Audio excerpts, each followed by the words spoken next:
പ്രിയപ്പെട്ട സുഹൃത്തുക്കളെ, ഈ കഴിഞ്ഞ ദിവസം CPM-ന്റെ പ്രമുഖരായിട്ടുള്ള ചില നേതാക്കന്മാരിൽ നിന്ന് ചില തുറന്നു പറച്ചിലുകൾ എന്ന് പറഞ്ഞുകൊണ്ട് ചില വർത്തമാനങ്ങൾ നമ്മൾ കേട്ടു. അതിലൊന്ന് CPM-ന്റെ ദേശീയ ജനറൽ സെക്രട്ടറി ആയിട്ടുള്ള MA ബേബിയും, മറ്റേത് CPM-ന്റെ സംസ്ഥാന സെക്രട്ടറിയും മുൻ മന്ത്രിയുമായിട്ടുള്ള P രാജീവ് എന്ന നേതാവും. ഇവരിൽ നിന്നാണ് നമ്മൾ കഴിഞ്ഞ തെരഞ്ഞെടുപ്പിൽ CPM-നുണ്ടായ പരാജയം സംബന്ധിച്ചിട്ടുള്ള ചില തുറന്നു പറച്ചിലുകൾ എന്നൊക്കെ പറഞ്ഞുകൊണ്ട് ചില കാര്യങ്ങൾ നമ്മൾ കേട്ടത്. സുഹൃത്തുക്കളെ, അതിൽ ശ്രീമാൻ MA ബേബി പറഞ്ഞത് തളിപ്പറമ്പിൽ പാർട്ടി സംസ്ഥാന സെക്രട്ടറിയുടെ ഭാര്യയെ നിർത്തിയത് ഔചിത്യപൂർണമായിരുന്നില്ല എന്നും അങ്ങനെ ഒരു തീരുമാനത്തിന് അനുകൂലമായി CPM-ന്റെ സംസ്ഥാന സെക്രട്ടറി MV ഗോവിന്ദൻ അതിന് തയ്യാറാവാൻ പാടില്ലായിരുന്നുവെന്നും പാർട്ടി കണ്ടെത്തി എന്നാണ് MA ബേബി പറഞ്ഞിട്ടുള്ളത്. അപ്പോൾ ഇതെന്തോ വലിയ തുറന്നു പറച്ചിലാണെന്നും ഇതെന്തോ വലിയ സ്വയം വിമർശനപരമായിട്ടുള്ള എന്തോ ഒരു നിലപാടാണെന്നും ഇതെന്തോ വലിയൊരു വിപ്ലവകരമായിട്ടുള്ള എന്തോ ഒരു വെളിപ്പെടുത്തലാണെന്നുമൊക്കെ ഉള്ള നിലയിൽ ഒരു വിഭാഗം മാധ്യമങ്ങൾ പ്രചരിപ്പിക്കാൻ ശ്രമിക്കുന്നതായി കണ്ടു. സുഹൃത്തുക്കളെ, എനിക്കിന്ന് ഈ വീഡിയോയിൽ എൻ്റെ പ്രേക്ഷകരോട് സൂചിപ്പിക്കാനുള്ളത്, ഇത് വെളിപ്പെടുത്തലുമല്ല, ഇത് തുറന്നു പറച്ചിലുമല്ല, ഇതൊന്നുമല്ല. ഇത് കേരളത്തിലെ CPM കണ്ട ഏറ്റവും വലിയ അവസരവാദിയും ഇരട്ടത്താപ്പുകാരനുമായിട്ടുള്ള ഒരു നേതാവിൽ നിന്നും ഈ ബേബി എന്ന് പറയുന്ന ഈ നേതാവിൽ നിന്നും അയാളുടെ ശിങ്കിടികളെ കൊണ്ട് ഈ പാർട്ടിയുടെ നേതൃത്വം കൈക്കലാക്കാനും അയാൾ നടത്തുന്ന ഹീനമായിട്ടുള്ള ശ്രമങ്ങളുടെ ഭാഗമാണ് എന്നാണ് എനിക്ക് സൂചിപ്പിക്കാനുള്ളത്. അതായത് വെളിപ്പെടുത്തലുമല്ല, തുറന്നു പറച്ചിലുമല്ല, ഒന്നുമല്ല. അയാൾക്ക് അടുത്ത സമ്മേളനത്തോടു കൂടി കേരളത്തിലെ പാർട്ടിയുടെ നേതൃത്വം അയാളുടെ ശിങ്കിടികളായിട്ടുള്ള P രാജീവ് ഉൾപ്പെടെയുള്ളവരിലേക്ക് എത്തിക്കണം. അതിനുവേണ്ടി അയാൾ നടത്തുന്ന നാണം കെട്ട ഒരു ശ്രമമായി മാത്രമേ നമുക്ക് ഈ വെളിപ്പെടുത്തലിനെയും തുറന്നു പറച്ചിലിനെയും കാണാൻ കഴിയൂ എന്നാണ് എനിക്ക് സൂചിപ്പിക്കുന്നത്. സുഹൃത്തുക്കളെ, എനിക്കെൻ്റെ ഈ വീഡിയോയിൽ കേരളത്തിലെ പൊതുസമൂഹത്തോടും പ്രത്യേകിച്ച് CPM-ന്റെ അണികളോടും എനിക്ക് സൂചിപ്പിക്കാനുള്ള പ്രധാനപ്പെട്ട കാര്യം, കേരളത്തിലെ CPM കണ്ട ഏറ്റവും വലിയ അവസരവാദിയും ഏറ്റവും വലിയ ഇരട്ടത്താപ്പുകാരനുമായിട്ടുള്ള ഒരു നേതാവാണ് CPM-ന്റെ ദേശീയ ജനറൽ സെക്രട്ടറി ആയിട്ടിരിക്കുന്ന MA ബേബി എന്നാണ്. അതുകൊണ്ട് ഈ നേതാവിൻ്റെ ജൽപ്പനങ്ങൾ കേരളത്തിലെ അണികൾ ഒരു കാരണവശാലും വിശ്വസിക്കരുത് എന്നാണ് എനിക്ക് സൂചിപ്പിക്കുന്നത്. ഒരു ആത്മാർത്ഥതയുമില്ലാത്ത ഒരു തികഞ്ഞ അവസരവാദിയാണ് MA ബേബി എന്നാണ് എനിക്ക് സൂചിപ്പിക്കുന്നത്. സുഹൃത്തുക്കളെ, നമുക്കറിയാം 80കൾ മുതൽ നമ്മൾ ഈ ബേബി എന്ന് പറഞ്ഞ കഥാപാത്രത്തെക്കുറിച്ച് ഇത് കേൾക്കുന്നുണ്ട്. DYFയുടെ അഖിലേന്ത്യാ നേതാവ്, ചെറുപ്പത്തിൽ തന്നെ DYFയുടെ അഖിലേന്ത്യാ തലത്തിലേക്ക് ഉയരുകയും ചെറുപ്പത്തിൽ തന്നെ രാജ്യസഭാംഗമൊക്കെ ആയി ഉയർന്നു വന്നിട്ടുള്ള, അതുമുതൽ തന്നെ EMS-ന്റെ അരുമ ശിഷ്യനായി അറിയപ്പെട്ടിട്ടുള്ള, താനൊരു ബുദ്ധിജീവിയാണ് എന്ന് സ്വയം ചിന്തിച്ച് വശായി വച്ചിരിക്കുന്ന ഒരു നേതാവാണ് MA ബേബി. അദ്ദേഹം ശ്രദ്ധയിൽ വന്നത് ഈ CITUവും VS അച്യുതാനന്ദനും തമ്മിൽ നടക്കുന്ന ആ ഒരു ആശയ സംഘടനത്തിൽ VS-ന്റെ ഒരു മുന്നണി പോരാളിയായി നിന്നുകൊണ്ടാണ്. അന്ന് ചെറുപ്പക്കാരനായിരുന്നു. അന്ന് അദ്ദേഹം എന്തോ രാജ്യസഭയിൽ ഉണ്ടായിരുന്നതാണ് എൻ്റെ ഓർമ്മ. DYFയുടെ അഖിലേന്ത്യാ പ്രസിഡന്റ്. അങ്ങനെയാണ് അദ്ദേഹം അന്ന് ഈ CPM അണികളുടെയൊക്കെ ശ്രദ്ധയിൽപ്പെടുന്നത്. അന്ന് VS-ഉം CITUവുമായിട്ടുള്ള ആ ഒരു ആശയ സംഘടനത്തിൽ VS-ന് പാർട്ടി പിടിക്കാൻ കഴിയുന്ന നിലയിൽ അതിശക്തമായിട്ടുള്ള ഇടപെടലുകൾ അന്ന് നടത്തിയാണ് അദ്ദേഹം ശ്രദ്ധയിലേക്ക് വരുന്നത്. അന്ന് എനിക്ക് ഓർമ്മയുണ്ട്, അന്ന് ഈ പറഞ്ഞ പോലെ മൊബൈൽ ഫോണും ഒന്നും ഇല്ലാത്ത കാലഘട്ടത്തിൽ ലാൻഡ് ഫോണ് ഒക്കെ ഉപയോഗിച്ചുകൊണ്ട് അന്ന് സമ്മേളന പ്രതിനിധികളെ ഓരോരുത്തരെയും നേരിട്ട് ബന്ധപ്പെട്ട് VS-ന് അനുകൂലമായി CITU ലോബിക്കെതിരായിട്ട് പ്രവർത്തനം നടത്തിയാണ് അദ്ദേഹം അന്ന് VS ഉൾപ്പെടെയുള്ളവരുടെ നേതൃത്വത്തിൻ്റെ ശ്രദ്ധയിലേക്ക് വരുന്നത്. അതിനുശേഷം അദ്ദേഹം കുറെ കാലം VS അച്യുതാനന്ദൻ്റെ കയ്യാളായി VS-നോടൊപ്പം നിന്ന് അദ്ദേഹം പ്രവർത്തിച്ചു. അതിനുശേഷം പിന്നെ നമ്മൾ സാവധാനം കാണുന്നത് എന്താ, പിണറായി വിജയൻ പാർട്ടി സംസ്ഥാന സെക്രട്ടറിയായി മാറുന്നതോടുകൂടി അദ്ദേഹം VS-നെ വിട്ട് പിണറായിക്കൊപ്പം, പിണറായിയുടെ ഒരു പടക്കുതിരയായി അദ്ദേഹം മാറുന്നതാണ് നമ്മൾ പിന്നീട് കണ്ടത്. പിണറായി വിജയൻ സംസ്ഥാന സെക്രട്ടറിയായി വന്നതിന് ശേഷം പിണറായി വിജയനെ സംബന്ധിച്ചുള്ള ഏറ്റവും ക്രൂഷ്യലായിട്ടുള്ള ഒരു സംസ്ഥാന സമ്മേളനമായിരുന്നു ഫെബ്രുവരി മലപ്പുറത്ത് നടന്ന CPM-ന്റെ സംസ്ഥാന സമ്മേളനം. ഇപ്പോൾ 80കളുടെ അവസാനം വി എസും CITUക്കാരും തമ്മിലുള്ള ആശയ സംഘടനത്തിൽ പി എസിനോടൊപ്പം നിന്ന് പി എസിന് വേണ്ടി പാർട്ടി പിടിക്കാൻ ഏറ്റവും ശക്തമായി പോരാടിയ MA ബേബി ഇങ്ങനെ 2004 ആയപ്പോഴത്തേക്കും മലപ്പുറം സംസ്ഥാന സമ്മേളനത്തിൽ വി എസിൻ്റെ ഏറ്റവും വലിയ എതിരാളിയായി നിന്നുകൊണ്ട് പിണറായി വിജയന് പാർട്ടി പിടിക്കാൻ വേണ്ടിയിട്ട് ഹീനമായിട്ടുള്ള ശ്രമങ്ങളാണ് അന്ന് MA ബേബിയും തോമസ് ഐസക്കും നടത്തിയത്. വലിയ തോതിൽ MA ബേബി ഉൾപ്പെടെയുള്ളവർ ഫോൺ ചോർത്തി എന്നുള്ള നിലയിലുള്ള ആരോപണങ്ങൾ ഉണ്ടായിട്ടുണ്ടായിരുന്നു. അന്ന് മലപ്പുറം സമ്മേളനത്തിൻ്റെ പ്രസീഡിയത്തിൽ ഇരുന്നു കൊണ്ട് പോലും MA ബേബി വാർത്ത ചോർത്തി എന്നുള്ള ആരോപണം സംബന്ധിച്ചുള്ള തെളിവുകൾ ഞാൻ തന്നെ പാർട്ടി കേന്ദ്ര നേതൃത്വത്തിന് അതിൻ്റെ ഫോൺ നമ്പേഴ്സ് ഉൾപ്പെടെയുള്ളത് ഞാൻ തന്നെ പാർട്ടിയുടെ കേന്ദ്ര നേതൃത്വത്തിന് കൊടുത്തിട്ടുള്ളതാണ്. അത് CPM-നകത്തെ തന്നെ VS പക്ഷക്കാരായിട്ടുള്ള നേതാക്കന്മാരാണ് എനിക്ക് ആ വിവരങ്ങൾ കൊണ്ടുതന്നത്. അപ്പോൾ ആദ്യം VS-നോടൊപ്പം നിന്ന് പാർട്ടി പിടിക്കുന്നു, അതിനുശേഷം VS-നെതിരായി പിണറായി വിജയനോടൊപ്പം നിന്ന് പാർട്ടി പിടിക്കുന്നു.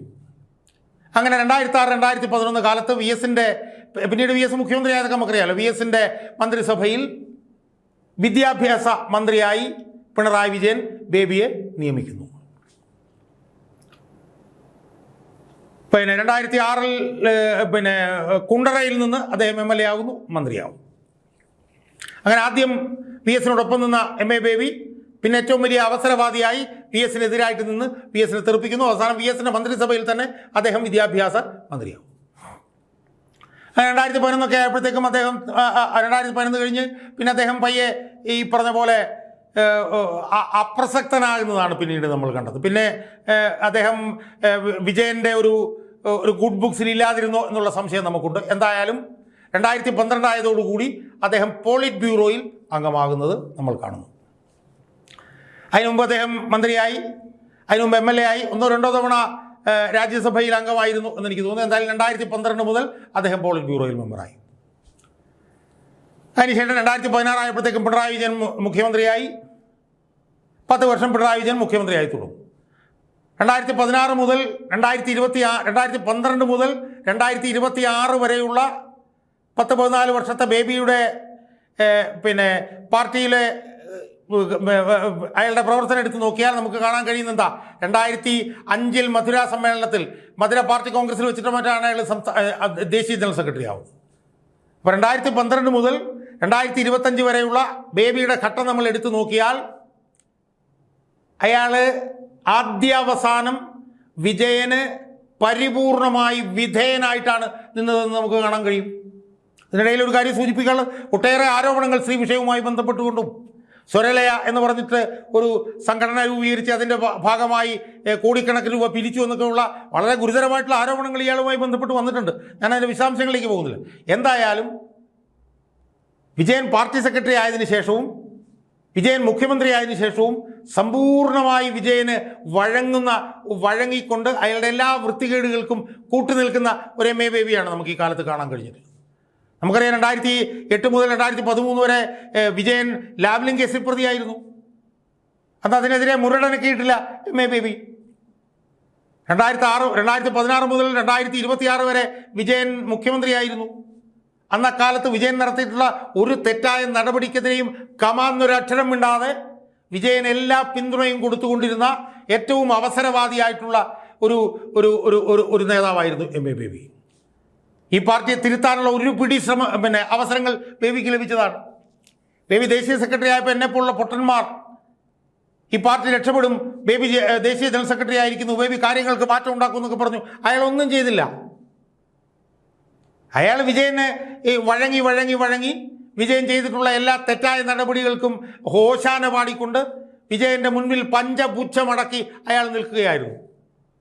അയാളെ കാണുമ്പോൾ എന്തോ വലിയ ബുദ്ധിജീവി എന്നുള്ള നിലയിൽ വലിയ ഒറ്റമുണ്ടൊക്കെ കൊടുത്തുകൊണ്ട് തോളത്ത് ഒരു ചുമന്ന സഞ്ചിയൊക്കെ ഇട്ടുകൊണ്ട് അയാൾ ഇങ്ങനെ നടക്കും. പക്ഷേ അയാൾ ഏറ്റവും വലിയ അവസരവാദിയായിട്ടുള്ള ഒരു നേതാവാണ്. അയാൾ ഈ കഴിഞ്ഞ 10 വർഷക്കാലം പരിപൂർണമായി വിജയന് വഴങ്ങി നിന്നിട്ടുള്ള ഒരു നേതാവാണ്. അയാൾ ഇപ്പോൾ ശ്രമിക്കുന്നത് വിജയനെതിരായിട്ടുള്ള ഉയർന്നു വന്നിട്ടുള്ള ഈ വിമർശനങ്ങളെല്ലാം ഉപയോഗപ്പെടുത്തിക്കൊണ്ട് തൻ്റെ ചില ക്രോണികളായിട്ടുള്ള ചില നേതാക്കന്മാർക്ക്, ചില തേർഡ് റേറ്റ് നേതാക്കന്മാർക്ക് അവരുടെ കയ്യിലേക്ക് പാർട്ടി കൊണ്ടുവന്ന് പിടിച്ചു കൊടുക്കാൻ കഴിയുമോ എന്നുള്ള ഒരു കുറുക്കൻ്റെ നോട്ടമാണ് അയാൾ നോക്കുന്നത്. അല്ലാതെ പാർട്ടിയെ തെറ്റിദ്ധരിപ്പിക്കാനോ പാർട്ടിയെ നന്നാക്കി നടത്താനെന്നുള്ള ഒരു താല്പര്യവുമുള്ള ആളല്ല ഇയാൾ.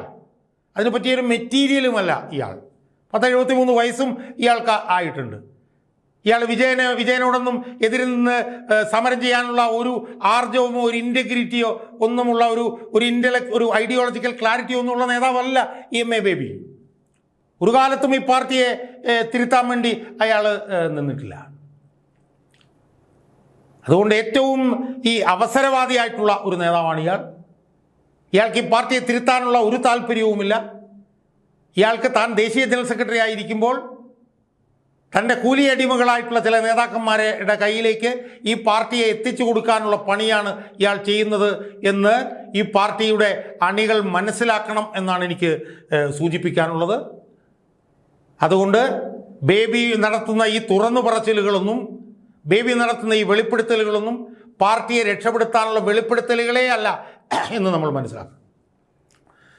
സുഹൃത്തുക്കളെ, നമ്മളൊന്ന് ആലോചിച്ച്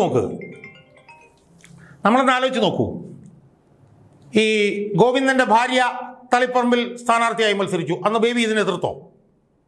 അന്ന് ഇത് ഔചിത്യക്കുറവാണ് എന്ന് ബേബി പറഞ്ഞോ? ഒന്നും മിണ്ടുന്നില്ല, ബേബി മിണ്ടിയില്ല. വിജയൻ്റെ മോന്തായം വെച്ചുകൊണ്ട് വലിയ ഫ്ലെക്സ് ബോർഡുകൾ കേരളത്തിൽ മുഴുവൻ വെച്ചു, കോടിക്കണക്കിന് ചെലവഴിച്ചു. അതിനെ ബേബി എതിർത്തോ? ബേബി ഒന്നും എതിർത്തില്ല. പിണറായി വിജയൻ 10 വർഷമായി ഈ പാർട്ടിയെ ചവിട്ടടിയിൽ വെച്ചുകൊണ്ട് നടന്നു. അന്ന് ബേബി അതിനെ വല്ലതും എതിർത്തോ? പിണറായി വിജയൻ യുവതി പ്രവേശനവുമായി ബന്ധപ്പെട്ടുണ്ടാക്കിയിട്ടുള്ള പൂലുകൾ നമുക്കറിയാമല്ലോ. അന്ന് ഇതിനെല്ലാം ഇയാൾ ന്യായീകരിക്കില്ലായിരുന്നു. അപ്പോൾ കഴിഞ്ഞ 10 വർഷക്കാലം വിജയനെ ഒരു കാര്യത്തിലും ഇയാൾ എതിർത്തിട്ടില്ല. എന്തുമാത്രമല്ല, ജനങ്ങൾ തള്ളിക്കളഞ്ഞ പിണറായി വിജയനെ പാർട്ടിയുടെ സർക്കാർ പ്രതിപക്ഷത്തിൻ്റെ നേതാവായി തീരുമാനിച്ചപ്പോൾ ഇയാൾ എതിർത്തോ? ഇയാൾ എതിർക്കേണ്ടതായിരുന്നില്ലേ? ഇയാൾ എതിർത്തില്ല. എന്നിട്ടിപ്പോൾ പാർട്ടി കേഡറുകളെ കുറ്റപ്പെടുന്ന റിപ്പോർട്ടാണ് വന്നിരിക്കുന്നത്. എന്തൊരു അസംബന്ധമാണ്! അതിനെല്ലാം കൂട്ടുന്ന ആളല്ലേ ബേബി. അപ്പോൾ ബേബിക്ക് തെറ്റിദ്ധരുത്തലുകൾ നടത്തുന്ന കാര്യത്തിൽ ബേബിക്ക് ഒരു ആത്മാർത്ഥതയും ആർജവും ഇച്ഛാശക്തി ഉണ്ടായിരുന്നുവെങ്കിൽ അത് എതിർക്കേണ്ട സമയത്ത് അയാൾ എതിർക്കണമായിരുന്നു. അയാൾ പാർട്ടിയുടെ ദേശീയ ജനറൽ സെക്രട്ടറി അല്ലായിരുന്നു. പാർട്ടി സംസ്ഥാന ഘടകത്തിന് മുകളിലല്ലായിരുന്നു അയാൾ എതിർത്തിട്ടുണ്ടോ? അങ്ങനെ ഒരു എതിർപ്പും ഇയാൾ ഉയർത്തിയിട്ടില്ല. അതുകൊണ്ട് ഇയാളുടെ വെളിപ്പെടുത്തലുകളെല്ലാം പച്ച കള്ളത്തരങ്ങളാണ്. ഞാൻ നേരത്തെ സൂചിപ്പിച്ചതുപോലെ ഇയാളുടെ ചില പിണിയാളുകളുടെ കയ്യിലേക്ക് കേരളത്തിലെ പാർട്ടിയെ കൊണ്ടുചെന്ന് എത്തിക്കാൻ വേണ്ടിയിട്ട് ഇയാൾ നടത്തുന്ന ഹീനമായിട്ടുള്ള ശ്രമങ്ങളാണ്. ഇയാൾ തികഞ്ഞ അകവസരവാദിയാണ് എന്നുള്ളത് കേരളത്തിലെ പാർട്ടി അണികൾ മനസ്സിലാക്കണം എന്നാണ് എനിക്ക് എൻ്റെ പ്രേക്ഷകരോടും പാർട്ടി അണികളോടും പാർട്ടിയുടെ താഴെത്തട്ടിലെ അണികളോടും എനിക്ക് വളരെ വിനയത്തോടു കൂടി പറയാനുള്ളത്.